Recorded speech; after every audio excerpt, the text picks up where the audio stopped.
I'm Dr. Steve Davis. I'm one of the orthopedic surgeons at Door County Medical Center here in Door County.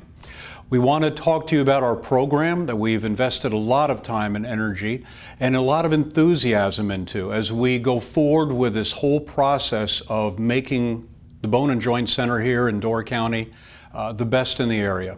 I want to talk to you a little bit about total knee arthroplasty. This is when we take your knee and we are able to reconstruct it and take out some of the arthritis that's in it and build it using some other different components. One of the things I wanted to talk to you about is at the very beginning of the process, how do you make a decision about when it's time to get a new knee or a new hip? I asked them to think about a number of different things that they do on a regular basis, activities if you would. We all have to get up and down off a chair or off the toilet. We have to get in and out of our car and so on. So how are these affecting your ability to live? Are you having to take medicine frequently or all the time because your knee is bothering you so much? How about once you get up? Is your knee stiff? Is it sore? Is it making mobility difficult? All these different things are activities that you and I do. Now, I know each person is kind of mentally asking themselves, how is this being affected? How is my activity being dictated by my knee pain? This is what this whole program is designed to do. It's to help you understand what's going on, to help you get an idea of, okay, what's next? How will this go down, as it were? How do we go about doing the total knee surgery? So let's talk about the knee itself. Now this is a model. This model looks like it has had something done to it, and indeed it has. It has total knee components that have been applied to it. How do we do that? Well, the patient is usually laying down flat on their back on the table. So the knee is looking at us like this. We make an incision in the skin to get down to the knee, long enough to see everything we need to, but short enough that we don't have to do a lot of extra damage and leave a lot of extra wound. The incision that we use starts from above the kneecap, and the kneecap is sitting right in front of the knee right here. We start above the kneecap, we go straight down the middle, just to a little bit beyond this bump right down here, and that's where the kneecap tendon is attached to. We go down all the way through the layers of tissue to the kneecap. We end up cutting around the kneecap, and then the kneecap is what we call everted or pushed to the side so that we can get to the whole front of the knee very easily. We then have to deal with the thigh bone and the leg bone, each of which takes certain cuts using a saw that are designed to allow the components to fit. The thigh bone is cut using a special jig, and if you can see how those cuts are made, top and bottom, what we call the chamfers, and the end of the bone. At the very end, there's a notch that's cut into it. It also, if you'll look at it, doesn't take a lot of the native bone with it, just enough to get rid of the damaged surface to it. Once we've done that, then we take the component, which looks much like this, and we use a special bone cement to cement it to the end of the bone like this. Doing that, that's completed the femur. The tibia is a whole nother part of it. We then go to it and we cut off the very top of the bone this way and that way to make sure that it's nice and straight across. In this system, the tibial tray is made out of titanium. It's represented by this gray plastic. It's placed into the top of the bone in a certain way that it fits just right, again using bone cement. Now, once we put the construct together, everybody's ligaments on either side of the knee have a different length to them. So there's a little bit different give in each person.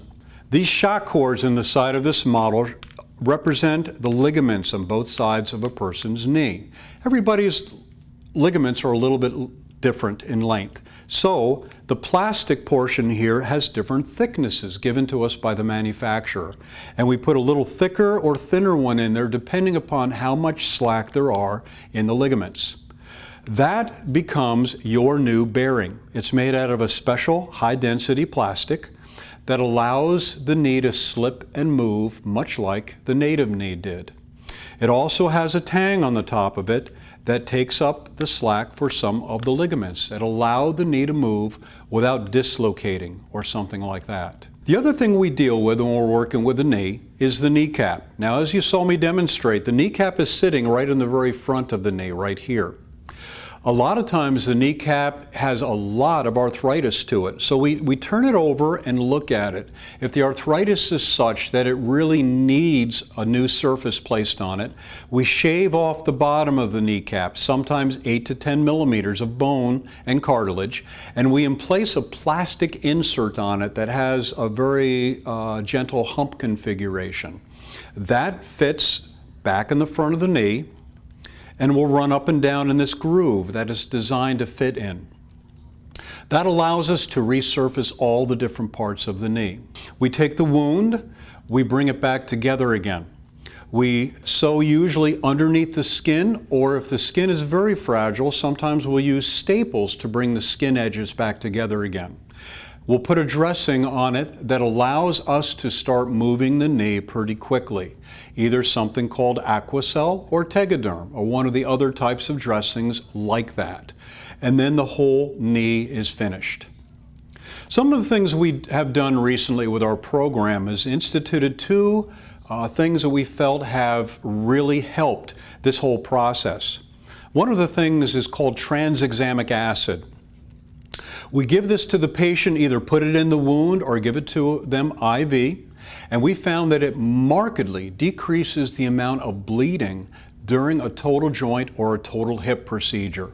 By doing that, the amount of blood that's lost during the procedure is decreased to the point that doing a transfusion is far less common than it used to be.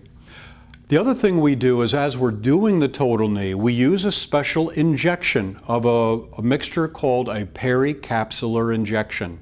This is injected all around into the soft tissue around the knee, behind the knee, around the top of the tibia, enough that it actually blunts the pain response markedly after the knee is completely done. This is what allows you in the immediate post-operative time frame to actually get up and start walking on it with a reasonable amount of discomfort. It hurts, but not like you've just had a major surgery. It has been blunted enough that you can participate with therapy. You can bend the knee, you can walk on it, and it's really been so helpful for our patients to do that. With a total knee, typically we use something called a drain. The drain is a tiny 1/8 inch tube that goes deep inside the knee and comes out to a small canister that is usually hung on outside the knee. That drains a little bit of the extra bleeding that takes place overnight. We usually take that out the next day, and then that's done. We close the wound by closing around the kneecap, closing up the tissue right underneath the skin, and then also putting a dressing on top of it. And that's the whole process with doing the total knee arthroplasty. I have the honor of working with such a wonderful group of people, with Dr. Dan Tomaszewski, Mr. Phil Bryant, with all our people down in the clinic, all the people up in the operating room, all the people in the hospital. So many departments here are focused on this program, trying to make it the best that we can for you. This is not just our hospital's program. This is all of our program. Dr. Tomaszewski, myself, all of us, we live here in this community. This is something for us. It's for our community. And each one of you is very important to help us make this program as good as possible, because someone you know or love or your friend is going to be the next person going through it. We want it to be done well. So we value your feedback. We want you to tell us how we can do things better, and that's our goal. Again, thank you so much.